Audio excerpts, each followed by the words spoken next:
तो हेलो परिंदों, कैसे हो आप लोग। आई होप आप लोग बहुत अच्छे होंगे और आप लोगों की पढ़ाई बहुत ही अच्छी चल रही होगी। आज के थंबनेल देखकर आपको पता ही हो गया है कि आज अपन लोग क्या बात करने वाले हैं। तो आज अपन लोग बात करने वाले हैं यूरोप में राष्ट्रवाद जो हुआ था उसके अति लघु उत्तरीय प्रश्न के बारे में आज अपन लोग इस वीडियो में डिस्कस करने वाले हैं। तो बच्चे, सबसे पहले मैं आपको बता दूं कि जिन जिन बच्चों ने अभी तक यूरोप में राष्ट्रवाद का फुल लेक्चर वीडियो नहीं देखा है वो बच्चे फुल लेक्चर वीडियो देख लें, और वो वीडियो चैनल की प्लेलिस्ट पर मिलेगा। क्लास 10th सोशल साइंस के नाम से प्लेलिस्ट है, ठीक है। और उसी में क्लास 10 सोशल साइंस के इंपॉर्टेंट क्वेश्चन भी दिए गए हैं। आगे बढ़ने से पहले मैं आपको बता दूं कि यदि आप क्लास 10th में और अभी तक आपने साइंस के फुल वीडियो नहीं देखे तो आप लोग साइंस के फुल वीडियो देख लीजिए। उसकी भी चैनल की प्लेलिस्ट नीचे प्लेलिस्ट एक बनी हुई है, वो नीचे डिस्क्रिप्शन बॉक्स पर दी गई है, ठीक है। और साइंस के आप इंपॉर्टेंट क्वेश्चन अभी तक यदि आपको नहीं देखने को मिले हैं तो आप जाइए चैनल की प्लेलिस्ट पर। क्लास 10 साइंस इंपॉर्टेंट क्वेश्चन के नाम से प्लेलिस्ट है, वहां पर सारे वीडियोस अपलोड किए गए हैं, ठीक है। आगे बढ़ने से पहले मैं आपको एक बात बता दूं कि हमारी एक टीम का एक दूसरा चैनल है बायो अमन मोटिवेशन। तो आप लोग उस चैनल पर जाकर मोटिवेशनल वीडियोस को ज़्यादा से ज़्यादा देखिए और ज़्यादा से ज़्यादा लोगों को शेयर करिए, ठीक है। हम लोग पढ़े थे पहले यूरोप में राष्ट्रवाद का उदय, ठीक है। यूरोप में राष्ट्रवाद का निर्माण किस तरह से हुआ है, किस तरह से क्या क्या जो जो हुआ है सारा कुछ पढ़ेंगे। आज अति लघु उत्तरीय प्रश्न के बारे में देखेंगे। तो आई होप आपके स्क्रीन पर पहला क्वेश्चन दिख रहा होगा, ठीक है। पहला क्वेश्चन तो देखिए, पहला क्वेश्चन क्या बोल रहा है बच्चे। पहला क्वेश्चन बोल रहा है कि किस प्रसिद्ध फ्रांसीसी चित्रकार ने चार चित्रों की श्रृंखला बनाई। जब मैं आपको पढ़ा रहा था यूरोप में राष्ट्रवाद, तब मैं वहां आपको पढ़ाया हूं, क्या पढ़ाया हूं कि किस प्रसिद्ध फ्रांसीसी चित्रकार ने 4 चित्रों की श्रृंखला बनाई। ऐसा कुछ बताया, फ्रेडरिक सरयू, ऐसा कुछ बताया था ना, याद है, बताया था, बिल्कुल सही कह रहे हो। फ्रेडरिक सरयू ने सन 1884 ईस्वी में, सॉरी 1848, सॉरी गलती हो गई। फ्रेडरिक सरयू ने सन 1848 ईस्वी में एक चित्र बनाई थी जिसमें क्या किया था, दिखा रहे थे कि लोग किस तरह से देश आगे निकलते जा रहे हैं उस स्वतंत्रता की मूर्ति के पास से, है ना, और स्वतंत्र होते जा रहे हैं, ठीक है। ऊपर से एंजल वगैरह देख रहे हैं, है ना, ऐसा मूर्ति थी। अब आपकी स्क्रीन पर सेकंड क्वेश्चन दिख रहा होगा कि 19वीं शताब्दी में यूरोप में राजनीतिक एवं मानसिक जगत में भारी परिवर्तन आने का क्या कारण था। तो भैया 19वीं शताब्दी में जो यूरोप में राजनीतिक और मानसिक जगत में भारी परिवर्तन आने का कारण यही था कि राष्ट्र राज्य का उदय हो गया था, ठीक है। जो राष्ट्र थे उनके अंदर कई राज्य का उदय हो गया था, यानी कि राष्ट्र राज्य का उदय हो गया था, ठीक है बच्चे, क्लियर है ना। चलिए अब देखते हैं हम लोग थर्ड क्वेश्चन, नेक्स्ट क्वेश्चन के आगे बढ़ते हैं। नेक्स्ट क्वेश्चन है निरंकुशवाद से क्या तात्पर्य है। जो निरंकुशवाद है, निरंकुशवाद से क्या तात्पर्य है, तो देखिए इसमें साफ से लिखा हुआ है कि एक ऐसी सरकार या शासन व्यवस्था जिसका सत्ता पर किसी प्रकार का कोई अंकुश नहीं होता है, ठीक है। निरंकुशवाद मतलब बिल्कुल क्रूएल सरकार, जिसका सत्ता पर कोई भी अंकुश नहीं होता है। ऐसी सरकार जनता के अनुकूल कार्य नहीं करती, ठीक है। ऐसी सरकारें क्या करती, जनता के अनुकूल कार्य नहीं करती, उसके प्रतिकूल कार्य करेंगी, ठीक है। ये अत्यंत केंद्रीकृत सैन्य बल पर आधारित और दमनकारी सरकारें होती हैं, जैसे कोरिया हो गया, ठीक है। ऐसा होता है, वही होता है निरंकुशवाद, ठीक है। निरंकुशवाद समझ गए ना आप लोग। चलिए नेक्स्ट क्वेश्चन आपका आता है कि जर्मनी के एकीकरण में, किसमें बच्चे, जर्मनी के एकीकरण में सबसे महत्वपूर्ण योगदान किसका था। जर्मनी राष्ट्र का प्रथम सम्राट कौन घोषित किया गया, ठीक है। जर्मनी के एकीकरण में सबसे महत्वपूर्ण योगदान किसका था, यह पूछा गया है। और जर्मनी राष्ट्र का प्रथम सम्राट कौन घोषित किया गया, यानी कि जब जर्मनी हुआ था उसका प्रथम सम्राट किसको घोषित किया गया है। तो आप उत्तर देख लीजिए कि जर्मनी के एकीकरण में, ठीक है, जब जर्मनी का एकीकरण हुआ था तो जर्मनी के एकीकरण में ऑटो वन बिस्मार्क का सबसे महत्वपूर्ण योगदान था। किसका योगदान था, ऑटो वन बिस्मार्क। याद करिए मेरे साथ, फिर से बोलिए, ऑटो वन बिस्मार्क। किसका बच्चे, ऑटो वन बिस्मार्क का महत्वपूर्ण योगदान था। फिर है प्रसा के राजा, जो प्रसा था, प्रसा के राजा थे, कौन थे? विलियम प्रथम को जर्मन राष्ट्र का प्रथम सम्राट घोषित किया गया।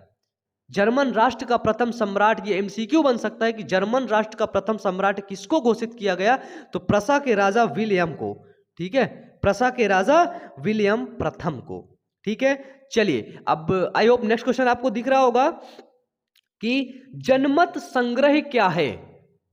जनमत, जनमत यानी कि जन मतलब लोगों का मत, जनमत संग्रह क्या है? तो इसको समझो कि जनमत संग्रह एक प्रत्यक्ष मतदान है। जो जनमत संग्रह, जो जनमत संग्रह है वो एक प्रत्यक्ष मतदान है। जनमत संग्रह क्या है बच्चे? जनमत संग्रह एक प्रत्यक्ष मतदान है जिसके जरिए क्या किया जाता है कि जिसके जरिए एक क्षेत्र के सभी लोगों से एक प्रस्ताव को स्वीकार या अस्वीकार करने के लिए पूछा जाता है। एक क्षेत्र में रहने वाले लोग के लिए, जैसे कि यहां पर ये एक क्षेत्र है, इस क्षेत्र में रहने वाले लोगों के लिए कोई अगर प्रस्ताव यहां पर रखा जाएगा तो उस प्रस्ताव को लोग बताएंगे, लोगों से पूछा जाएगा कि इस प्रस्ताव को आपको स्वीकार है या फिर अस्वीकार है। ठीक है, अस्वीकार है, वही होता है जनमत संग्रह। ठीक है, जनमत संग्रह यानी कि जन से मत लेकर के संग्रह करना, जन से मत लेकर के कार्य करना। अगर जनता कहती है हाँ ठीक है स्वीकार है तो उस चीज को स्वीकार कर लो, यदि जनता कहती है कि ये हमें नहीं स्वीकार है तो उसको आप लोग अस्वीकार कर दो। ये होता है बच्चे जनमत संग्रह। ठीक है बच्चे, चलिए नेक्स्ट क्वेश्चन आता है, उदारवाद क्या है? गजब, उदारवाद का मतलब क्या था? स्वतंत्रता। हमें क्या चाहिए? स्वतंत्रता। तो देखिए, उदारवाद लिबरलिज्म शब्द का हिंदी रूपांतरण है। लिबरलिज्म शब्द लैटिन भाषा के लिबर पर आधारित है जिसका अर्थ है स्वतंत्रता। ठीक है, तो उदारवाद क्या है कि नए मध्य वर्गों के लिए उदारवाद का मतलब है, जो नया मध्य वर्ग आया था, मैंने आपको बताया नया मध्य वर्ग आया था, उनके लिए उदारवाद का मतलब क्या था कि कानून के समक्ष सबको बराबर रखा जाए। क्या किया जाए बच्चे? कानून के समक्ष सबको बराबर रखा जाए और व्यक्ति के लिए आजादी सबके लिए बराबर होनी चाहिए। ऐसा नहीं है कोई नीची जाति का है तो उसको कम आजादी मिलेगी, तो वहां नहीं टहल सकता, वहां नहीं घूम सकता, कोई ऊंची जाति का है तो वो हर जगह घूम सकता है। ये था उदारवाद में। ठीक है, कि कानून के समक्ष और व्यक्ति की आजादी में सबको समक्ष समान रखा जाए, बराबर रखा जाए। ठीक है, चलिए अब आता है हमारा नेक्स्ट क्वेश्चन। नेक्स्ट क्वेश्चन क्या है कि जर्मन राष्ट्र का रूपक क्या था? वह किस बात का प्रतीक था? यानी कि जो जर्मन राष्ट्र है, जर्मन राष्ट्र का रूपक क्या था? ठीक है, तो बच्चे देखिए, जर्मेनिया, जो जर्मेनिया था, जर्मेनिया जर्मन राष्ट्र का रूपक था। यदि आपसे पूछ लिया जाए कि जर्मन राष्ट्र का रूपक क्या था तो आप बताएंगे जर्मन मतलब जर्मेनिया, जर्मेनिया जर्मन राष्ट्र का रूपक था। ठीक है, क्या बताएंगे? जर्मेनिया जर्मन राष्ट्र का रूपक थी यथा। ठीक है, फिर है चाक्षुक अभिव्यक्तियों में जर्मेनिया वालुत वृक्ष, जर्मेनिया में एक वालुत वृक्ष पाया जाता है, वालुत वृक्ष है ना, वालुत वृक्ष के पत्तों की मुकुट पहनती थी। ठीक है, जो चाक्षुष थी वो क्या करती थी? जर्मन राष्ट्र में, जर्मेनिया में एक वालुत वृक्ष था, उन पत्तों को मुकुट, उन पत्तों से मुकुट बनता था, उस मुकुट को पहनती थी। क्यों पहनती थी? क्योंकि जर्मन वालुत वीरता का प्रतीक था, अभी भी वीरता का प्रतीक है। जर्मन जो बलूत है वो वीरता का प्रतीक था। ठीक है, नेक्स्ट क्वेश्चन आता है आपका कि नारीवाद क्या है? बहुत अच्छा क्वेश्चन, बहुत प्यारा क्वेश्चन। नारीवाद क्या है? तो देखिए, स्त्री पुरुष को सामाजिक, आर्थिक एवं राजनीतिक समानता की सोच के आधार पर महिलाओं के अधिकार और हितों का बोध नारीवाद है। ठीक है, क्या बोला जाता है कि स्त्री पुरुष को सामाजिक, आर्थिक एवं राजनीतिक समानता की सोच के आधार पर महिलाओं के अधिकारों और हितों का बोध नारीवाद कहलाता है। ठीक है, चलिए नेक्स्ट क्वेश्चन आपसे पूछा जाता है कि ऑटो वॉन बिस्मार्क को जर्मनी के एकीकरण का जनक क्यों कहा जाता है? 2 कारण लिखिए। ठीक है, जो ऑटो वॉन बिस्मार्क थे इनको जर्मनी के एकीकरण का जनक कहा जाता है। पहला क्वेश्चन आपको ऑब्जेक्टिव मिल गया। जनक क्यों कहा जाता है? 2 कारण लिखिए। ठीक है, तो पहला क्वेश्चन आपको पता हो गया कि जर्मनी के एकीकरण का जनक किसे कहा जाता है, तो आप बताएंगे ऑटो वॉन बिस्मार्क को। ठीक है, ऑटो वॉन बिस्मार्क को। पहला इसमें क्या आता है? 2 कारण में पहला कारण है कि बिस्मार्क ने सुधार एवं कूटनीति के अंतर्गत जर्मनी के क्षेत्रों का प्रसाकरण अथवा प्रसा का एकीकरण करने का प्रयास किया। जो जर्मनी के जो क्षेत्र थे ना उनको प्रसाकरण किया, उनको एक किया, और जो प्रसा का जो प्रसा था ना, प्रसा क्षेत्र था, उसको भी एकीकरण करने का प्रयास किया था। कौन? ऑटो वन बिस्मार्क ने। फिर आता है सेकेंड कि बिस्मार्क ने जर्मनी के एकीकरण के लिए, जो बिस्मार्क था वो जर्मनी के एकीकरण के लिए लड़ाई लड़ी, तलवारों से लड़ाई लड़ी, सीने काट दिए, खूब लड़ाई किया उसने। ठीक है, तो इसमें लिख रखा है कि बिस्मार्क ने जर्मनी के एकीकरण के लिए रक्त और लौह की नीति का पालन किया। ठीक है, रक्त बहाया, लहू बहाया और लौह की नीति का पालन किया। इस नीति से तात्पर्य था कि सैन्य उपायों द्वारा ही जर्मनी का एकीकरण करना। इस नीति से तात्पर्य था कि सैन्य उपायों द्वारा ही जर्मनी का एकीकरण हो सकता है, इसके द्वारा नहीं हो सकता है। तो इसने ऑटो वन बिस्मार्क ने वही सैन्य को अपना हथियार बनाया और जर्मनी का एकीकरण कर दिखाया।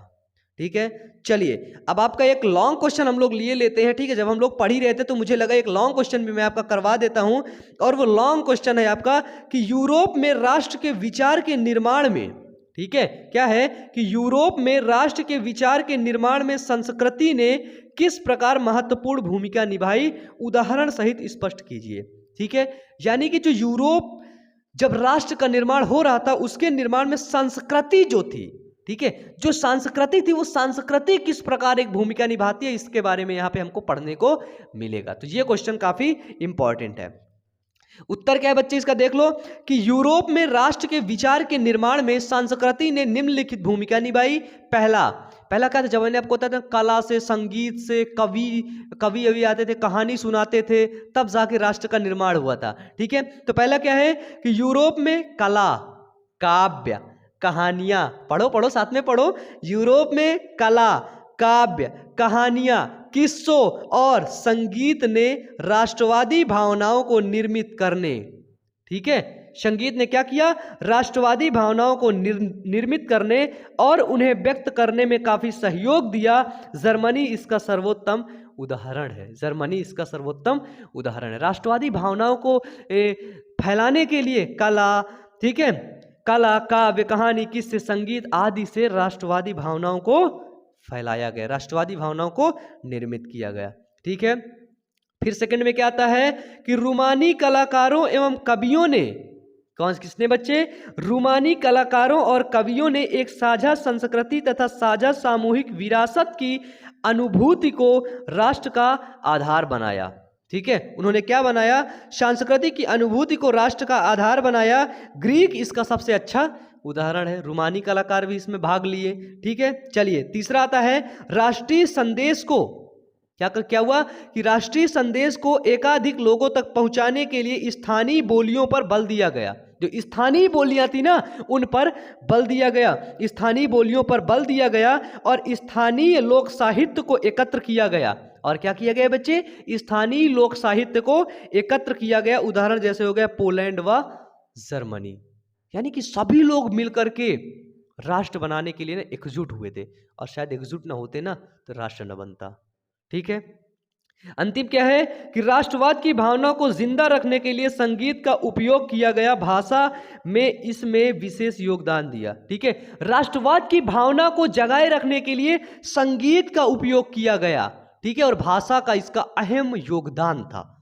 ठीक है, तो ये थे हमारे क्लास 10th हिस्ट्री के सबसे most important objective, most important जो अति लघु महत्वपूर्ण क्वेश्चन है, और थोड़ा सा लॉन्ग क्वेश्चन भी मैं करवा दिया हूं। ठीक है, तो सभी बच्चे नीचे कमेंट बॉक्स में कमेंट करके बताएंगे कि वीडियो कैसा लगा, और यदि वीडियो अच्छा लगा हो तो वीडियो को लाइक करके आप लोग चैनल को जरूर से जरूर सब्सक्राइब कर लेना। और हमारा जो सेकंड चैनल है बायोमन मोटिवेशन, उस पर जाकर के मोटिवेशनल वीडियोस को खटैक से देख लो, ऊपर आई बटन पर आपको लिंक दिख रहा होगा। तो पढ़ते रहो, मेहनत करते रहो। Wish you all the best. बहुत बहुत बहुत थैंक यू।